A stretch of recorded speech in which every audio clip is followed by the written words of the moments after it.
ఇలా ఒక సామాన్యుడు ఒక ధర్మబద్ధంగా వాడు ఏమైనా వ్యాపారం చేసో ఒక ఉద్యోగం చేసో సంపాదించిన పైసలతోటి ఏమైనా కొనుక్కునే పరిస్థితులు ఉన్నాడు రా ఇవాళ 2014లో వాడు ఏమైనా కొనుక్కుంటుండే ఇన్న పైసలు జమ చేసుకుని అవసరమైతే అప్పులు చేసుకుని ఒక ఇల్లు జాగనో ఏదైనా కొనుక్కుంటుండే ఇలా కొనుక్కునే బంగారం ఏదైనా కొనుక్కుంటుండే ఇలా కొనుక్కునే పరిస్థితి ఉందా? బంగారం తులంకు ₹1,00,000 అయింది. జాగా అయితే ఎంత ఊర్లకు పోయినా 30-40 లక్షలకు తక్కువ ఎకరం లేదు. నీకు వచ్చిన ఆదాయం పెరిగిన తిరిగా రేట్లు పెరగాలి. రేట్లేమో అడ్డగోలుగా పెరుగుతాయి, ఆదాయం పీకితే ఎట్లా కొంటారు? వాడు కాంగ్రెస్ వాడు స్కాములు చేసిండు, వాడు మంచిగా లేడు అని అంటేనే కదరా నీకు అవకాశం ఇచ్చింది. ₹35 పెట్రోల్ ఏది లీటర్ పెట్రోల్ చేస్తా అన్నావు. వాడు $100 ఇంటర్నేషనల్ బ్యారల్ రేట్ ఉన్నా వాడు ₹60 పెట్రోల్ ఇచ్చిండు. నువ్వు లంచ కొడుకువి, ₹100 దాటింది.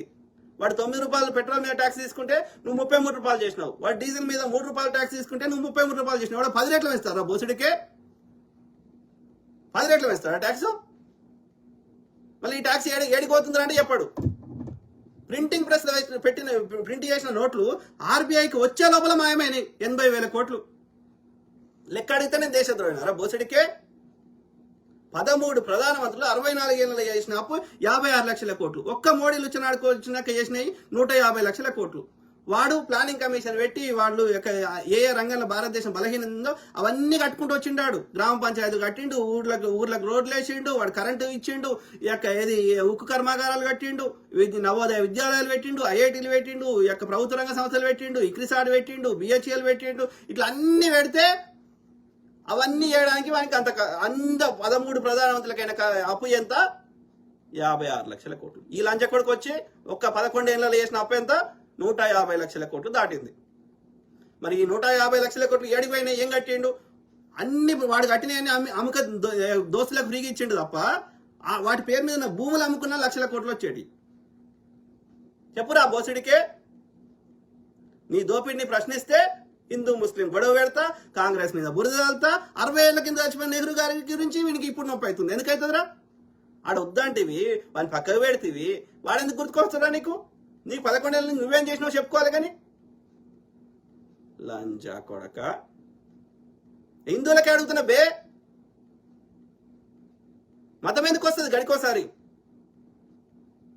మతం ఎవరు నచ్చినాడు ఆయన మొక్కుంటాడు. వాడు అల్లాని మొక్కుంటే నిన్నేమంటున్నాడు? నువ్వు నీకు నచ్చిన దేవుని మొక్కుంటాడు వద్దంటుండా? అది ఎందుకు సమస్య అవుతుంది? వాడు అల్లాని మొక్కుంటే నీదేమెత్తుకోతుంటాడు? అల్లాని మొక్కుంటే నువ్వు మొక్కో, నీకు నచ్చినవని. వాడు వద్దంటుండా? అది పబ్లిక్ సమస్యనా? ఇవాళ అల్లాని మొక్కోవద్దంటావు, రేపు నేను ఈ ఎర్ర షర్ట్ వేసుకోవద్దంటావు, నేను గుండు కొట్టించుకుంటావు. నువ్వు ఓడి రేపడానికి బోసుడికి నేను చెప్తా మళ్ళా నువ్వు చేస్తావా? నా వ్యక్తిగత స్వతంత్రాన్ని తీసే హక్కు నీకెక్కడిది? నా వల్ల నీకు నష్టం కానంత వరకు నేను ఏం చేసుకుంటే నీకెందుకు? ఇట్లనే ఊకుంటే రేపు నా పిల్లలతో ఏ యాంగిల్ వేయాలో కూడా చెప్తావు నువ్వు. లంచా కొడక, నీకు చెప్తున్నాను అబ్బాయి, నేను నీ స్వతంత్రాన్ని తీసేస్తున్నాను. నేను నా స్వతంత్రాన్ని తీసే హక్కు వణుకుంది ఏ ఆర్య బన్యాకుంది, ఏ ఆర్య బ్రాహ్మణ్కుంది. బోసుడికే ఎవరికి నచ్చినట్టు ఆయన బతకొచ్చు కదా. నీకు నచ్చినట్టు నువ్వు బతుకుతున్నావు కదా. నేను నీకు చెప్తలేను కదా. నువ్వు 3 నెలలు కూడా కలిసి ఉండకుండా పిల్లాన్ని డివోర్స్ ఇవ్వకుండా వదిలేయమని నేను చెప్పలే కదా మోడీకి. మళ్ళీ ఎక్కడ అప్లికేషన్లలో ఎక్కడ పిల్లాం లేదని అబద్ధాన్ని రాయమని చెప్పలే కదా నేను. బోసుడికే మాట్లాడితే న్యాయం ధర్మం మాట్లాడాలి. మీ ఊరు నుంచి మా ఊరు ఎంత దూరమో మా ఊరు నుంచి మీ ఊరు అంతే దూరం. నీకు ఇచ్చిన నొప్పి అయినప్పుడు నాకు ఇచ్చిన నొప్పి అవుతుంది అన్నప్పుడు నాకు ఇచ్చొద్దు. ఎందుకంటే ఆ ఇచ్చిన నొప్పి అవుతుంది నీకు తెలవాలి. లంచా కొడక.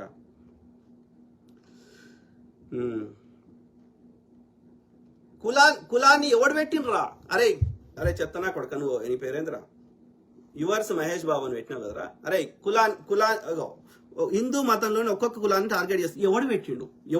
ఈ వర్ణం ఉండాలి, వీడు బాపనోడు ఉండాలి, వీడు వైశ్యుడు ఉండాలి, వీడు క్షత్రియుడు ఉండాలి, వీడు శూద్రుడు ఉండాలి, వీడు ముక్కులకెళ్ళి వచ్చిండు, వీడు బాహులకెళ్ళి వచ్చిండు, వీడు ఉరులు తొడలకెళ్ళి వచ్చిండు, వీడు పాదాలకెళ్ళి వచ్చిండు. ఈ వర్ణ వ్యవస్థలో లేనివాడు ఊరికి దూరంగా ఉన్నాడు, అంటరాని వాడు ఉన్నాడు, మూతికి ముంత కట్టి ముడ్డికి చీపురు కట్టి దళిత స్త్రీ బట్టలు లేకుండా నాట్యం చేసి రంభా ఊర్వశి మేనక ఇట్లా ఉండాలి. ఎవడు చెప్పిండి ఈ వ్యవస్థలు? కాంగ్రెస్ వాడు చెప్పిండా? కమ్యూనిస్ట్ వాడు చెప్పిండా? బీఆర్ఎస్ వాడు చెప్పిండా? ఎవడు చెప్పిండి? ఈ ఆర్య బనియాలు ఈ ఆర్య బాపను పాడుకోలేదా చెప్పింది? కులాలు పోకూడదండి ఎవడు చెప్తున్నాడు?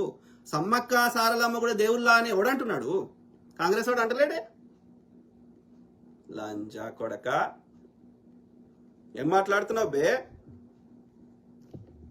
కుల వ్యవస్థను పెంచి పోషిస్తుందే ఈ బాడకవులు. మనువాద వ్యవస్థను పెంచి మనుధర్మ శాస్త్రం గాలబెట్టుర్రు అని చెప్పింది మా అంబేద్కర్ గారు. అది పోకూడదని చెప్తున్న బాడకవులు ఎవరు? ఆయన హిందూ కోడ్ బిల్లు పెడితే దానికి తీవ్రంగా వ్యతిరేకించిన బాడకవులు ఎవరు? వీళ్ళే, ఈ బీజేపీ ఆర్ఎస్ఎస్ బాడకవులే. ప్రభుత్వం కూలిపోతుందని అప్పుడు కామ్ ఉండాల్సి వచ్చింది కాంగ్రెస్ పార్టీ.